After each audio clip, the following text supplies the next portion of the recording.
ফের নবান্নের সঙ্গে সংঘাত জাতীয় নির্বাচন কমিশনের। 4 অফিসারের বিরুদ্ধে পদক্ষেপের জন্য মুখ্য সচিবকে কমিশন সুপারিশ করেছিল, বরখাস্ত এবং এফআইআর এর নির্দেশও দিয়েছিল। এখনো পর্যন্ত সেই নির্দেশ কেন কার্যকর করা হয়নি তা নিয়ে নবান্নের বক্তব্য জানতে চাওয়া হলো।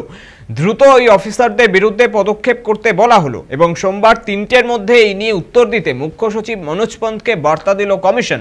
ভোটার তালিকায় নাম নথিভুক্তির ক্ষেত্রে অনিয়মের জেরে রাজ্যের 4 অফিসারের বিরুদ্ধে ব্যবস্থা নিতে গত 5ই আগস্ট মুখ্য সচিবকে চিঠি পাঠিয়েছিল কমিশন। বারুইপুর পূর্বের electoral registration officer Debottam Dutta Chowdhury এবং এখানকার ERO তথাগত মণ্ডল আর ময়নার ERO বিপ্লব সরকার এবং এই বিধানসভা কেন্দ্রের ERO সুদীপ্ত দাসকে সাসপেন্ডের নির্দেশ দেওয়া হয়। এই 4 জনের বিরুদ্ধে এফআইআর এর নির্দেশও দেওয়া হয়। এই 4 জনের পাশাপাশি সুরজিৎ হালদার নামে এক ডেটা এন্ট্রির বিরুদ্ধে এফআইআর এর নির্দেশ দেওয়া হয়েছিল।